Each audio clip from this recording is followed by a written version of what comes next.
Hello friends. Previous class में हमने किया था कंसिक्वेंसेस ऑफ ओवर कैपिटलाइजेशन।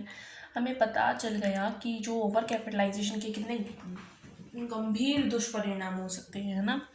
तो आज हम बात करने वाले हैं रेमेडीज़, क्या क्या रेमेडीज़ हैं, रेमेडीज़ ऑफ ओवर कैपिटलाइजेशन कि क्या क्या रेमेडीज़ हैं जिससे हम ओवर कैपिटलाइजेशन की स्थिति से हम बाहर निकल सकते हैं। जैसे ही प्रबंधक को ये लगे कि हमारी ये उसके लक्षण दिखाई दे रहे हैं कि हमारी कंपनी ओवर कैपिटलाइज होने वाली है, तो उसको तुरंत ही उनको सुधारने के लिए उपाय करने चाहिए। जिसका फर्स्ट उपाय हमें बता रहा है reduction in long term debts, कि हमारे पास जितने भी लॉन्ग टर्म डेट्स हैं उनको हम रिडीम कर दें, उनकी मात्रा में हम कमी कर दें।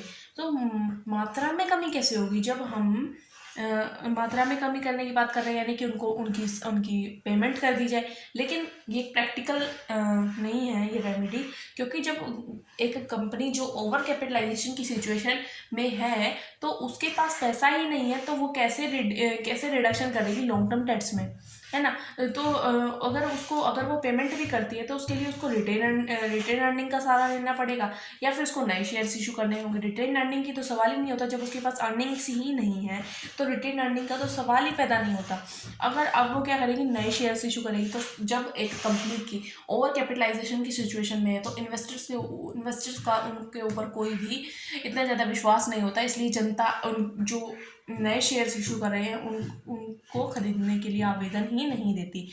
सेकंड पॉइंट हमारा कह रहा है reduction of rate of interest on debentures, कि जो हमारे ऋण पत्र हैं, डिवेंचर्स हैं, इनके इंटरेस्ट पर हम क्या कर दें, इनकी इंटरेस्ट की जो रेट है वो कम कर दें।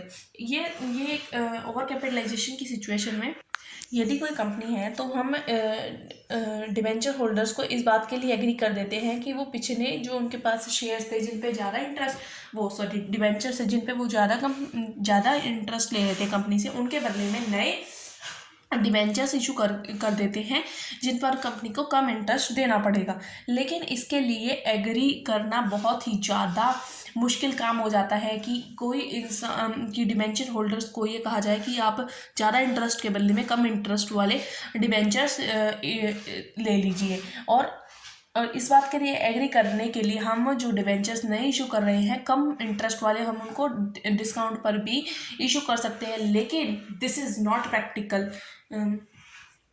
ठीक है। तो थर्ड पॉइंट हमारा क्या कह रहा है, redemption of high dividend preference shares की रिडेम्पशन कर दिया जाए जिन पर हम हाई डिविडेंड देते हैं, उन प्रेफरेंस शेयर्स का जिन पर हम हाई डिविडेंड देते हैं, तो हाई डिविडेंड देते हैं उनको रिडेम्पशन कर दिया जाए। रिडीम करने की बात करें, जब एक कंपनी ओवर कैपिटलाइजेशन की सिचुएशन से जूझ रही है तो उसके पास पैसा ही नहीं है, पैसा नहीं है तो वो रिडीम कहाँ से करेगी? So this is not practical. ठीक है। ये भी बिल्कुल उपयोगी नहीं है, दिस पॉइंट इज यूजलेस। अब फोर्थ पॉइंट हमें क्या कह रहा है, reduction in par value of share. Par value यानी कि हम रिडक्शन कर दें शेयर्स की पार वैल्यू में। ठीक है। कभी कभी मतलब कि ये कब हो सकता है, जबकि जो शेयर होल्डर है वो अपनी सहमति दे दे, ताकि जैसे कि हमारे जो 10 रुपये का शेयर था वो हम उसको 5 रुपये उसकी फेस वैल्यू कर दें, मतलब पार वैल्यू जितनी थी 10 रुपये उससे भी कम उसकी जो वैल्यू कर देते हैं, तो हम इसको रीऑर्गेनाइजेशन भी कह सकते हैं। पर ये हम तभी कर सकते हैं जब हमारे जो इक्विटी शेयर्स होल्डर है अपनी सहमति दे देते हैं। फिफ्थ पॉइंट कह रहा है reduction in number of shares की, रिडक्शन कर दें नंबर ऑफ शेयर्स में, यानी कि हम कमी कर दें। तो ये भी तभी हो सकता है जब हमारे शेयर होल्डर्स इस बात की सहमति दे दें कि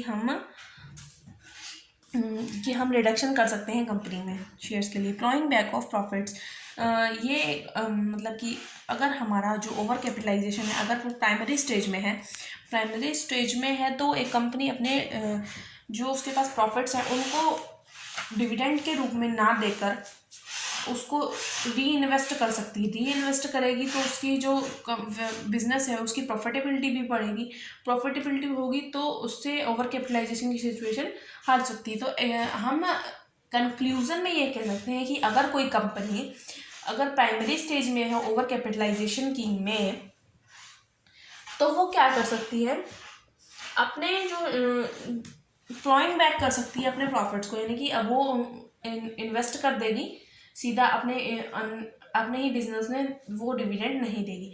अगर वो अगर कोई कंपनी ओवर कैपिटलाइजेशन की काफ़ी गंभीर है उसमें स्थिति, तो वो क्या करेगी, अपने या तो अपने शेयर्स की पार वैल्यू में कमी करेगी या फिर अंशों की संख्या में कमी करेगी, नंबर ऑफ शेयर्स की वैल्यू में कमी करेगी, तभी ओवर कैपिटलाइजेशन की सिचुएशन को संभाला जा सकता है।